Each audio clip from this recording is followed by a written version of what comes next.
Welcome to lecture number 34 of 8051 microcontroller series. In this series, we'll discuss some basic concepts of embedded C programming for 8051. Already in previous lectures, we have seen some codes in Kyle, how to write an embedded C code and all that. But in this lecture, we'll discuss some more details about the embedded C programming. As we know that assembly language was used for programming 8051 microcontrollers, already we discussed some assembly codes, assembly instructions and all that. But when we go for complex projects, big projects, it is difficult to handle a assembly.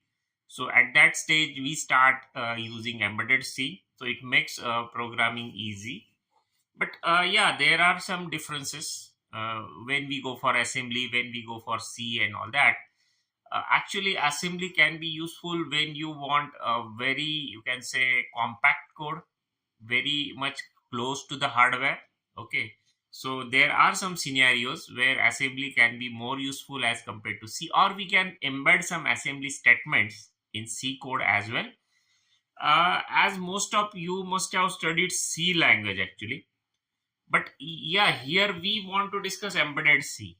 The C you discussed in many courses where you will write a program using Turbo C compiler and you will execute and on the same machine. That is bit different. This embedded C has some flavor of hardware as well. So yeah, what we can say about, yes, we will be discussing embedded C, but we'll discuss what is difference between regular C and embedded C. Yeah, so assembly and C, you assembly can be useful when where you want, you can say, code size efficiency and all that.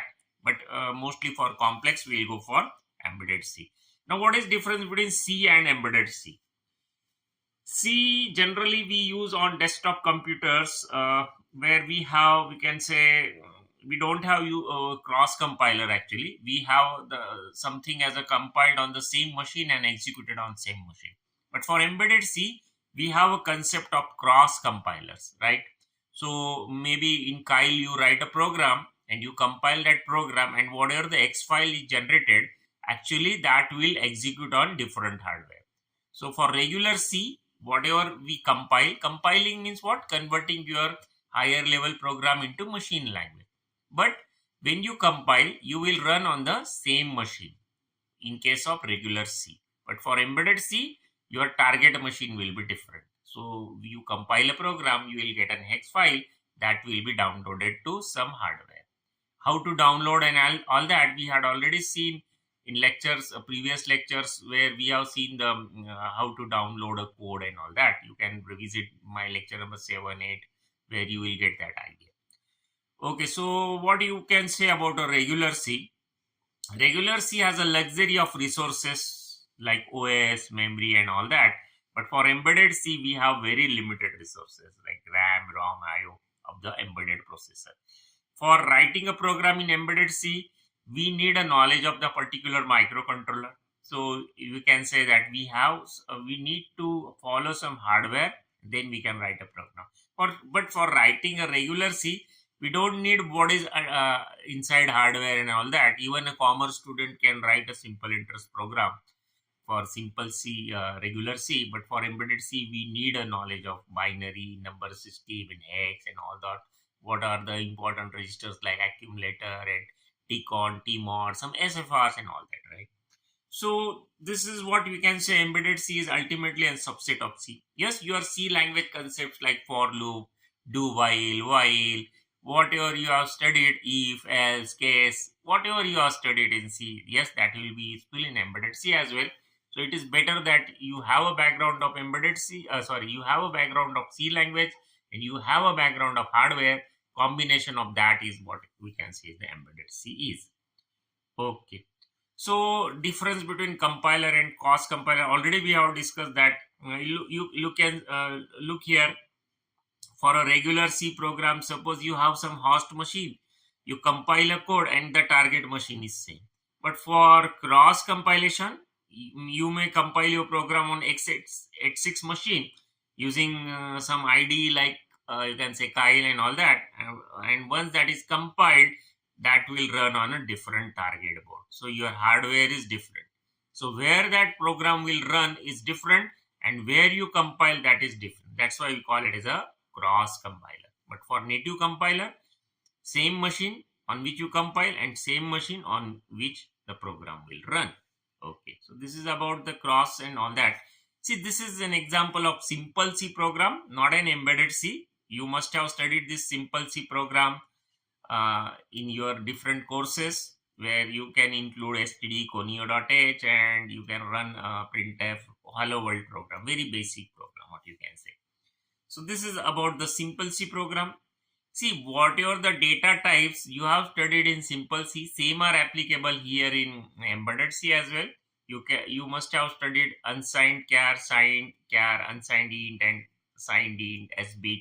See, sbit, bit, sfr you don't never mostly need in your regular C, but in embedded C you will need sbit, bit, sfr, these type of things that we'll discuss. Okay, so basically unsigned char is what we can say where you are considering your numbers are unsigned. You can visit my lecture on signed, unsigned, previous lecture, where you will get a more idea what is unsigned number and what is signed number and all that. For 8-bit, unsigned is a range, what you can say is a range of 0 to 255 and hex 00 to ff. So when you declare a variable unsigned char, actually you are reserving a space of 1 byte in 8051 microcontroller memory. Maybe you can say your general purpose RAM, and you are now want to store some data in that variable from 0 to 255, and you are considering that particular number you will store is an unsigned number. But when you declare signed char, or you simply write a char, actually when you simply write a char, it is assumed that it is a signed char. So in that case, your 8-bit, out of the 8-bit D7, the first bit is considered as a signed bit, and your range will be minus 128 to plus 127. Suppose you want to store a temperature, then you may go for signed. And suppose you want to store number of students in a classroom, that will be never negative. You will declare a variable as unsigned char. So this is what the difference is. Then unsigned int, suppose you want a bigger number, you want a 16-bit data space. Okay, and if it is unsigned, the range will be 0 to 6535. 65535, sorry. So that will be 000h to ff4f, actually 4fh. So this is a 16-bit variable in a memory address. Okay, so when you declare unsigned int variable, you are reserving 16-bit space. Okay, and for signed int, yes, 16-bit space is reserved, but your range will be minus 32768 plus 32767. Okay, so when you want negative as well as positive numbers, you may declare signed int, or you simply write a int. If you simply write a int, it is assumed that a signed int you are considering. Now this is very important in embedded C, a bit. Actually, you are reserving a bit space. You must have studied bit addressability in my previous lectures. So when you want to reserve a bit space, see, in 8051 we have very limited resources. So if you want a single bit, you can reserve a single bit. So maybe your space will be from 20 to 2f, that is a bit addressable memory, where you will reserve a bit actually. S-bit is what? SFR bit. For example, P0.0, P1.0, these are all SFRs or accumulators, 0th bit or something like that. So when you want a single bit of bit addressable SFRs, you will declare as bit. Now we'll discuss a program, what is bit and S bit. SFR, sometimes you want a different name to your SFR. So you can use this as well. We'll discuss one program that will demonstrate all this, right? So we'll go for the next slide. So this is a programming model. We already studied this programming model in previous lectures. You know that 00 to 07 is R0 to R7. That is generally a register bank is. You can transfer this register bank in other areas as well, but by default it is from 00 to 07. And there is a bit addressable RAM 20 to 2F.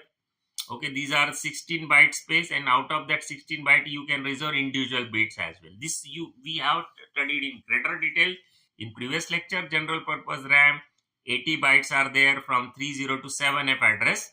Okay, so this is generally used for reservation of memory space. When you declare a variable, generally it is taken this space. Okay, now, yes, there are some SFRs that address space from 80 to FF actually, but there are few locations which are unused or reserved for further uses.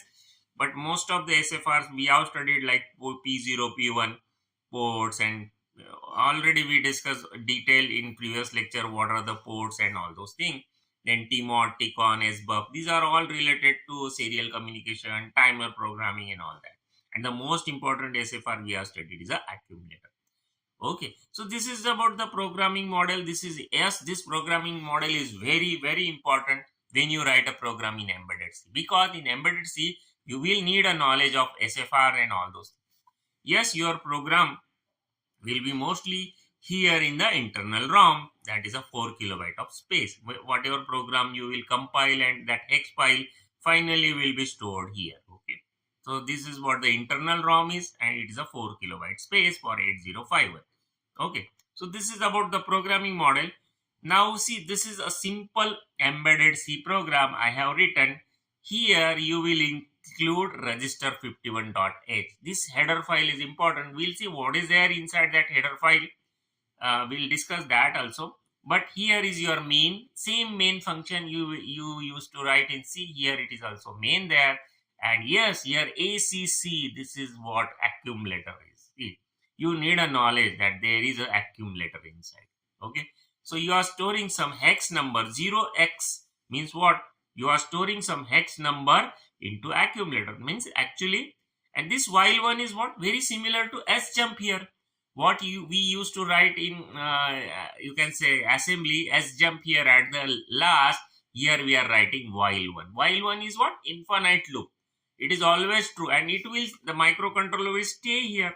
So you can see that when this program is compiled, it will be a two-stage process actually. This program will be compiled from C to assembly and then assembly to machine. Okay, so while one will be actually replaced by the sjump here. But programmers don't know about it, or programmers are not bothered. When programmers write a program in embedded C, they keep this on the compiler. That compiler, you compile it and just convert into machine language, right? So this is what a simple as embedded C program is. Now see, this is a register51.h file. It is what at the, we can say, include at the header. That header file, you will see that SFR P0 has the address of 80, P1 has 90, P2 has A0, whatever the SFR in programming model we discuss are actually defined here. So in your program, when you say P0 is equal to something, actually you are telling microcontroller that use this address 80, because 80 is for P0. If you want some different name, then you may write your own SFR in the beginning of the program. We'll discuss that also. But most of the time, we write P0, P1, P2 or ACC or whatever. So that list is already provided to the microcontroller in the header file. And when you say ACC, microcontroller will understand the address is E0. Okay, that is accumulator. And of course, for bit also, it is their declaration is there. So suppose when you say sbit cy, actually it's a you can say bit addressable space D7. Okay, it is actually part of PSW or auxiliary carry, F0, RS1. These are all the part of your PSW. Okay, so other SFRs, other bits also there, like TF, TR and all that. Those are also part of TCON, TMOD and all that. So these are the for interrupt enable register. These are all the, what you can say, interrupt priority and P3 and all those. See, okay. So in this way, you may write what you can say bits also, because when you say TR0 suppose is equal to 1. So microcontroller will assume that you are talking about the bit addressable base 8C. So it will assume that it's a part of tcon, and it will actually, this tr0 is equal to 1 means you are making the timer on. We'll discuss this when we discuss a timer. Okay, so in this way, when you want to work with a timer, okay, timer 0 rather, what you will use this bit tr0, okay, or tf0. So when you want to make a timer on, you will say tr0 is equal to 1. When you want to check whether timer is overflow or not, you will check if tf0 is equal to 1, like that. Okay, but that tr0 tf0 is actually some bit addressable area which is already given in the register 51.h to the microcontroller. So microcontroller know what is exactly that bit is, and which SFR is actually related to that particular bit. Okay. Now there may be one more include statement you may write, that is hash include intrins.h.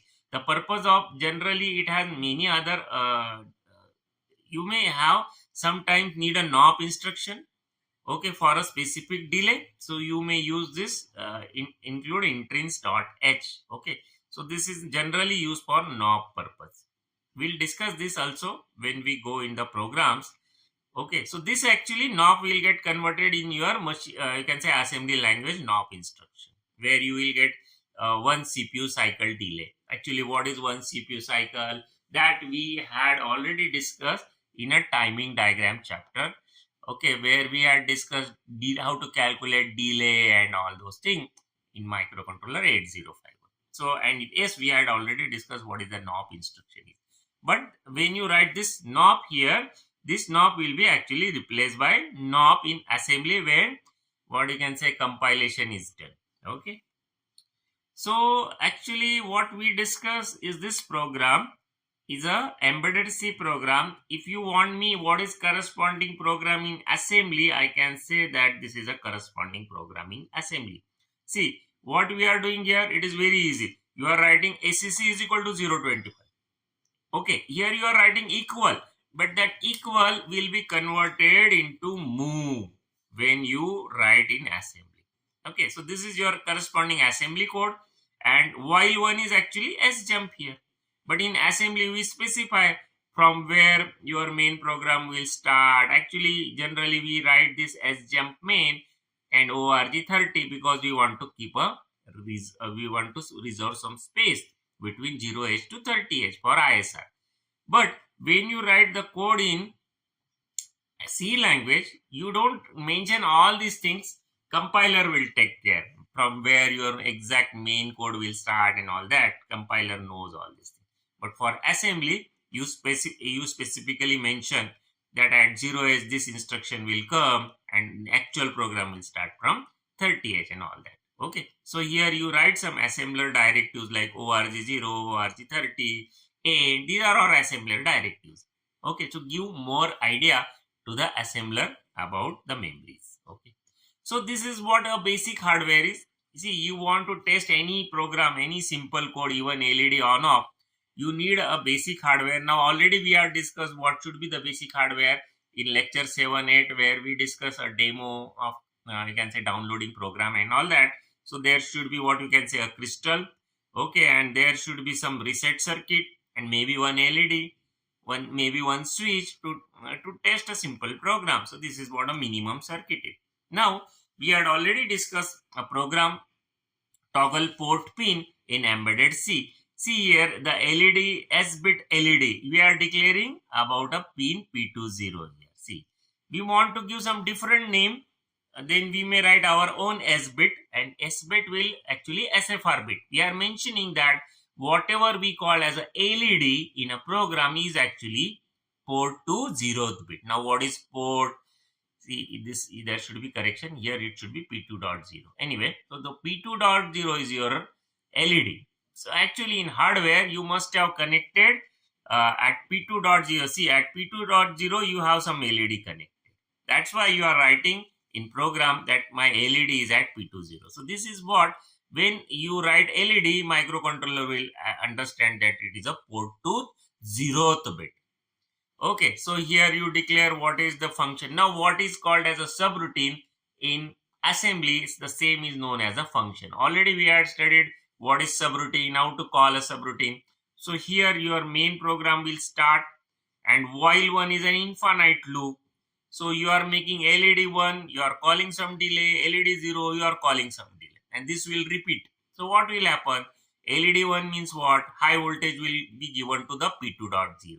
So that LED will either glow depending on how we are connecting. If sometimes if you are connecting in this way, actually in this way, if you are connecting, one will make LED off, but if you connect in different way, one will make a LED on also. But here in this case, LED, when you send 1 here, LED will be off, and when you say 0, LED will get the ground. Anyway, so whatever, so LED 1 or LED 0 make a LED on and off, and while one will keep running the code in an infinite loop, and this is your delay. Actually what you write here, for loop. So we have studied that there are two types of for loops, generally nested loops and all that. So this is the best example of nested loop. In assembly we use register like R1 and R2. Here we mention variables like X and Y.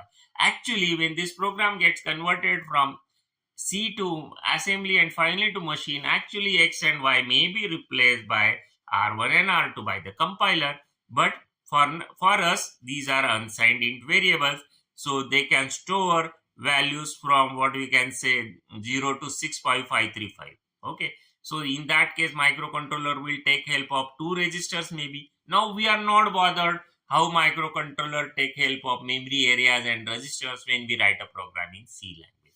So we want to mention that we need a space of 65535. Oh, sorry, we can store a number from 0 to 65535. That is a 16-bit space. So here it is how it will work. See, when this delay is called, control will come here, and when return is executed, control will come here like this. Again, LED will be 0. Again, it will be called. So you can understand the flow. If you have a background of what is called as a subroutine, same thing is happening here. This ms delay function is ultimately subroutine is there, and when you say it is like this, this is actually you are calling that delay routine, and when return it will come back here. Again you are calling, when return you will come back here. Again in while one means what, this LED will 1 0 continuously, that the field will be finally what you can say, it will be toggle like this. So this is about a simple code. Now this is another example.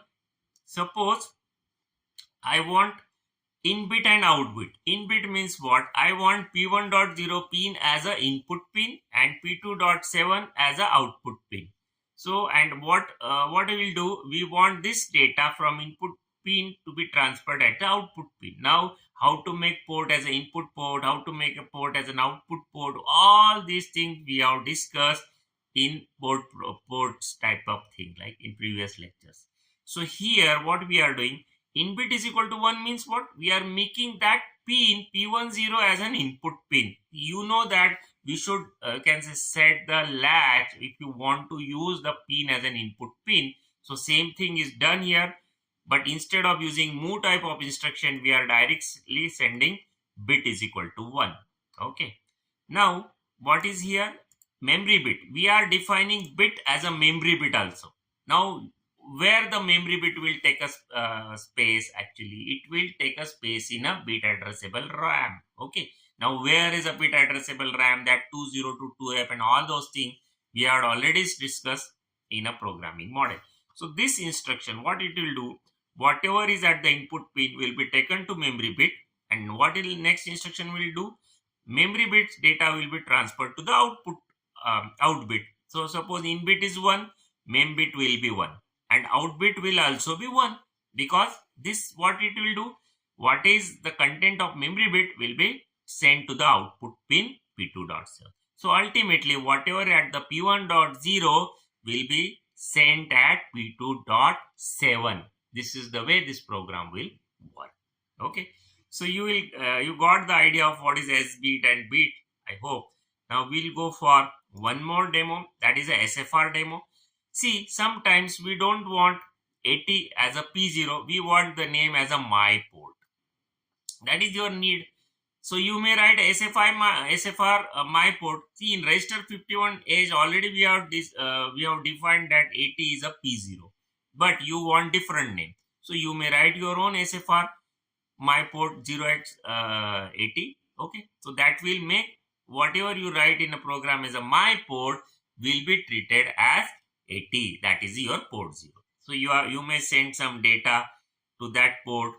Of course, in this program, what we are doing, we are sending the some data to P0 as well as P1. Okay, so P0 is you this 80 and P1 is what you are already using it from the register 51.h. So sometimes you don't want names to be changed. You may write P1 it directly. So P1 is a 90 address and my port is a 80 address ultimately. So you are sending some data, you are calling some delay. Again, you are changing the data, you are calling a delay. Same program, only different thing is what I am just demonstrating how to use your own name for SFR. Okay, that is what the here. If you don't write my port SFR actually, then you may write P0 itself here. That P0 is actually taken from register 51.h. Okay, so this is about the demo of SFR is. Now another thing that I want to demonstrate is sometime we want to use a code memory to save the bytes. Now code memory is a ROM space. Okay, the contents we cannot erase. So how we will do that? Here in the beginning you mention the code unsigned char. Okay, and you are declaring an array. Array means what? You will store a consecutive locations. But which memory? If you don't write a code, in that case it will use your general purpose RAM. Okay, but when you write a code, it will use a code memory. Means whatever the 4 kilobyte, out of that some space you will use for storage of permanent data. And what you will store here? You want to store here A, B, C, D, E, F. Actually ASCII character 41, 42, 43, 45 will be stored at some location. Now this location compiler will decide. In this case compiler has taken a location 081 081B, means 81BH X. Okay, that location of the code memory is decided by compiler, and compiler has already reserved the, you can say, 6 byte space and stored here. Okay, this is what actually I am doing it on a simulation way, but the same thing will be there when you download the code in your actual hardware. So this is what how to reserve a core memory. Then I have declared one more variable unsigned char. Now unsigned char means what? It will take a value from 0 to 255. Okay, and here is the for loop is. Now what the for loop is doing actually, whatever is at that array is transferred to P1. So first when num is equal to 0, what will be transferred? The first character A will be transferred to the port. When num will increase, num will be 1. Second, in this way num can take the values up to 5. So when the last value 5 is here, my bytes 5 means the sixth element of array will be transferred to the port 1, and while 1 will keep the programs here only. So this is how your regular for loop in C is used here, and regular when what you studied arrays in C, same thing is here, only code unsigned makes that space reserved in a ROM code memory. Okay, this is about the demo of how to use a code memory. Now one more thing I want to discuss. This is a simple program that will convert your packed BCD into ASCII. Okay, now what is packed and unpacked BCD? Already we had studied in previous lectures. You may refer my playlist and find out where the packed and unpacked BCD, all those things is mentioned. Now see this 45, although it appears as a hex number, is actually a packed BCD number. For me it is a pack. For programmer it is a packed BCD. Now how to unpack it? Unpacking means what? You want to take out 5 and 4 separate from this. Okay. So you want to take 04 and 05 in a different location, that is a unpacking. So how unpacking will be done? Here this simple code can demonstrate. So first of all 45 is taken and that is ANDed with 0. Now ANDing, what is by ANDing and what is ORing? You can refer my logical group of instruction. This AND symbol here is a logic bit by bit ANDing. So when you AND your num with 0f, what will remain? 0 file will remain, and that is stored in some unsigned char variable as a. Then what is done? At the port 1, you will OR with 030. So what will happen? It will become a 35H. That 35H is a ASCII of 05 actually, and it is transferred to the P1. Now again you will take one more variable b. B is equal to, you will make a logical ANDing with F0. Now what will happen when you make a logical ANDing with F0? What will happen? The content will be 40.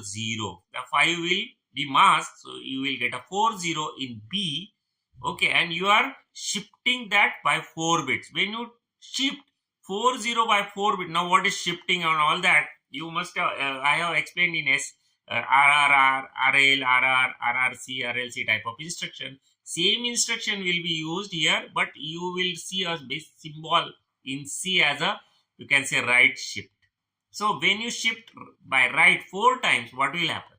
That 40 will be getting converted to 04, and that 04 will come into B. Then you will OR with 30. So it will be 34H. That is your ASCII and transferred to the port 2.